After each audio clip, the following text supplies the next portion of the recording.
friends, today we shall be talking about set design with reference to a play. As we already understand, set is an essential part of any performance. Even the decision of keeping the stage sans any object, element or construction is but a design decision in itself. The process of designing any space is very systematic. Although each designer has his or her own individual journey to creativity, we can still broadly segregate and organize the steps that lead to conceiving a design for any performance. Following which, one can make sure that all the necessary requirements are met, and that too in a systematic and orderly fashion. In order to make it more comprehensible, let us take the example of a play and relate our theoretical understanding of the steps by practically applying them to the designing of its set. The play that we shall be using here as reference is Vikram Urvashyam by Kalidasa, directed by K.S. Rajendran, faculty at National School of Drama, with the students of National School of Drama in 2008. The set was designed by a pioneer in scenic designing, H.V. Sharma. It shall serve as a good example as it borrows its basic space design principles from the Natya Shastra, blending it with the contemporary rhythm of movements, thus celebrating the age-old stylized text-heavy performance in the 21st century. Another characteristic feature that makes it apt for quoting is the comparatively neutral essence of the set that gives it a liquid form with an attempt of period detailing and specifications only in the costumes of the characters. Before we begin to talk about the process, I would like to briefly talk about a designer's preparation to orient the mind and how to obtain clarity and the right frame of mind at the beginning. The first thing a designer should do once he or she has taken onto a project is ask a few questions to the self. These are: what is the play trying to communicate? This should not merely be restricted with the playwright's vision. Instead, it should be inclusive of the director's vision too. In fact, the entire team contributes into making a performance that is entirely subjective to them. One should ask this question with respect to the entire performance as a whole. Once he or she obtains the answer to this, it will be really easy to proceed from here. For a realistic play, this means creating a realistic look space with lots of real details. If the mood and atmosphere are more important, the scenic designer may go for a more symbolic line or form or texture. But it always starts with asking that important question first. In this play, it was easy to answer this simple question. The play is about the love of King Pururava and celestial nymph Urvashi. Everything, including the content, text and style, is about creating a sense of aesthetic beauty, pleasurable for the audience to experience. Let us now concentrate on the steps for designing a set with reference to a play. Step number 1. Usually, everything begins with a script. The fundamental idea is inherent in the script. So, if one wishes to get the basics clear, it is extremely important to read the script thoroughly before moving on to conceptualizing any sort of design. To make notes and mark out problem areas to be clarified with the director, before taking the next step. Vikramarvashyam had a big cast. Almost 15 actors were supposed to be on stage at a time. Owing to this, it was an inherent design requirement to accommodate all without the stage looking overcrowded. The production was supposed to be staged at the Bahmukh Auditorium within the school campus. Unlike a proscenium setup, Bahmukh is studio-like with approximately 40 feet by 40 feet floor area with multiple entry and exit points and flexible audience seating arrangements. This provides greater mobility to the actors and the director to block the play. It helps the designer to modify the audience seating arrangements according to the design requirements. Step 2. Discussing with the director. This is a very important step as it lays down the fundamentals of designer's understanding about the director's vision and also what is expected of him or her. It is important for a designer to discuss about the form, focus, content, mood, style of the play with the director. This is known as a concept meeting.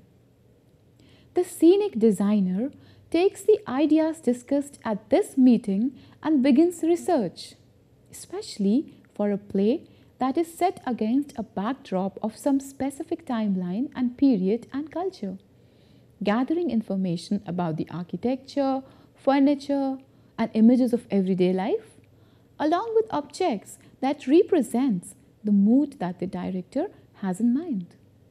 In this play, the designer already had an immense experience regarding the subject, so he could draw upon his own knowledge for reference. Step 3. Developing a mood model. A mood board is an emotional response to a text or situation around which the performance is woven. Making a mood board helps the designer to connect with the deeper meanings in a more organic fashion. A mood board can be a box or a piece of plain chart paper, anything. It consists of objects, materials, or colors that resulted as the designer's initial response to the script. Step 4. Observing rehearsals. Yes, the designer should make it a point to attend rehearsals, especially during the initial days, when the director and actors are just beginning with the blocking of the play. This is the best time to introduce any ideas or concepts the designer might wish to try out to the team and explore. It is during these rehearsals that the designer sketches out a few rough drafts for the very first impressions he has in mind out on the paper. In this play, the director had invited a classical dancer to contribute towards the development of a physical language for the performance. During the rehearsals, as the play evolved, it seemed apparent that there shall be elaborate use of hand gestures or mudras and rhythmic movements accompanied by songs at a lot of places. In order to accommodate this requirement, the design needed to provide a lot of free space for the actors and their choreographic movements. Step 5. Sketching. Creating visual spaces. Once the scenic designer settles on a design concept, he or she will sketch the ideas using pencil, paint, photographs, or collage. Sharing the first draft sketch of the space with the director and reaching a final design decision, keeping in mind the blocking. Once the director and the designer mutually agree on a design, the process starts further.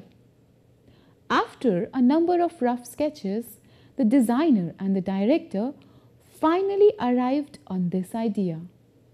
As we can see, the idea in the sketch reflects a careful consideration of all the points we have discussed in step 1, 2 and 4. Now let's come down to step number 6, preparing a sketch model. The sketch model is the first three-dimensional model developed to show the shape of the set. It is simply made from white card paper. This model may include loose detail drawing in pencil or marker. Before a three-dimensional sketch model is created, the scenic designer constructs a theatre model box. A theatre model box is an exact scale model of the entire stage area, including backstage, wings, understage, entrances and exits. The sketch model is then placed inside the theatre model box. The scenic designer and the director use this model to work out ideas. Thus, accuracy is not important, but it should be proportionally correct. Both the scenic designer and the director may make significant changes to the set at this point. The sketch model helps the designer sculpt the space and helps the director visualize the spatial relationships of objects and people on the set. Step 7. Creating the technical drawings for budget estimation. Once the design is finalized on the basis of sketching, the process to turn these sketches into scaled drawings begins. These shall include the ground plan and the front elevation of the scenery in the theatre. In addition to this, the set designer is also expected to make a list of properties, special effects, scene changes, song and dance sequences, etc. All this material is called the preliminary design, and it needs to be sufficiently complete so that the cost of the scenery can be estimated from it. The preliminary design is also important for the other departments to develop a pragmatic approach towards the conceptually created idea of the space until then. Once ready, the set designer gets the director and the production manager to review the preliminary set design, and an estimate of the cost in materials and labor is prepared. If this estimate exceeds the amount budgeted for the set, the designer and director are asked to redesign. Finally, once the production department gives a green signal, the set designer prepares final technical drawings which must show every piece to be built in scale in a manner sufficient to guide construction. If you remember, we have already discussed in detail about the technical drawings required in a play, on the basis of which the following were drafted. Let us now take a look at the ground plan of our play. One can see both the acting as well as the audience seating area. Since the performing area has no separate levels marking it, the designer has made various levels. These levels are made of wooden platforms. The markings inside the box indicate the heights of each individual level of platform, while the other markings specify the dimensions of each level. This is a top view of the set. Now, let's take a look at the front elevation of the drawing. This front elevation is a sketch by the designer himself. It also gives us an insight into the design pattern chosen to be portrayed on the wall. We can see the different levels of individual heights. Step number 8, preparing a final model. Once the technical drawings are made, it's time for the designer to perform the most interesting task. Yes, to prepare the final model. Let us take a look at our final model that has been prepared with the help of AutoCAD. Preparing a final model is essential as it plays significant roles for all the departments in the production. It is the preferred tool for communication. It provides the best description of the set for the director, who then uses it for blocking the show, to figure out where to stage different scenes, and to plot the entrance and exits of the actors. It helps the costume and light designers to establish a color palette for their work. It helps to establish an understanding of the space for the actors. It is also extremely useful for the stage managers. Now, let's come down to step number 9, execution. Yes, finally, we are ready for execution. All the technical drawings, including the model for reference, is then handed over to the master carpenter, who then starts the work of building the set with his entire team. The scenic designer might need to supervise the team from time to time. Finally, once the set is ready, the actors are asked to rehearse on the set. The designer needs to be present during the technical rehearsals to take notes as the cast begins to use the set and to tend to any minor changes or adjustments that need to be done. It is extremely important to get over with all the major, minor changes or adjustments before the grand run. There should be absolutely no new element added to the set, however negligible, right before the show, if the actors are unaware about its presence. Ideally, if cost permits, the set should be repainted and any touch-ups required should be done before the show. Once the show opens, the designer needs to observe carefully that no segment of the set creates trouble, ensuring that everything runs smoothly. In case any details need attention, a note is made and it is attended as soon as the show gets over. In case there are repeat performances, the show opens and runs. It's time to go for the show, I guess. Step number 10. Dismantling or disassembling for storage. After the production has lived its number of shows appointed, it's time for dismantling or disassembling the set. Now, there is a difference between the two. If the production has no further performances, the set shall be taken down and parts of it might be reused for a new production. Whereas, if there are more shows lined up later in the future for the same performance, then the designer needs to be present while the set is being disassembled. Care needs to be taken that all the parts are taken down in such a manner that they can be reassembled in the future without causing any major problems. Also, sometimes a production might be traveling to various cities. Here, the designer needs to be even more careful. The set, right at its inception, has to be designed in a manner that it is travel friendly.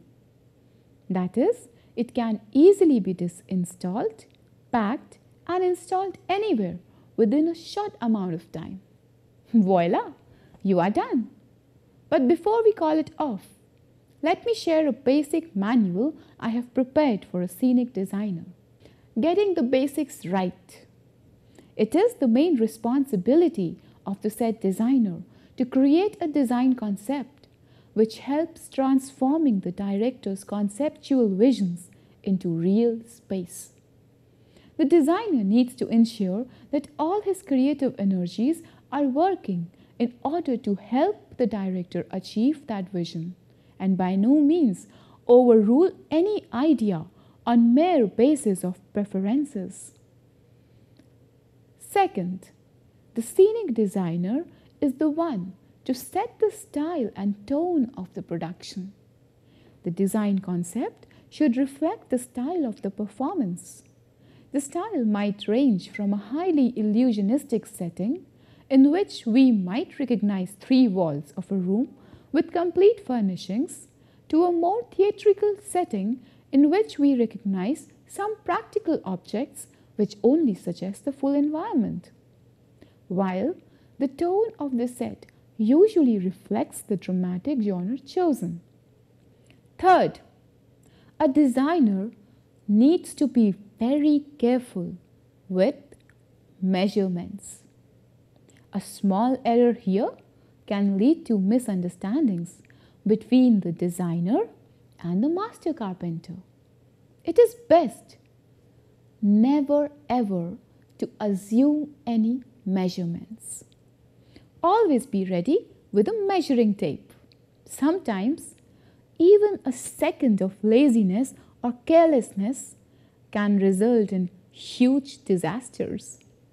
And you would definitely not like to end up looking like an unprofessional by making a silly error that might have resulted in any sort of monetary, time, manpower, or energy loss.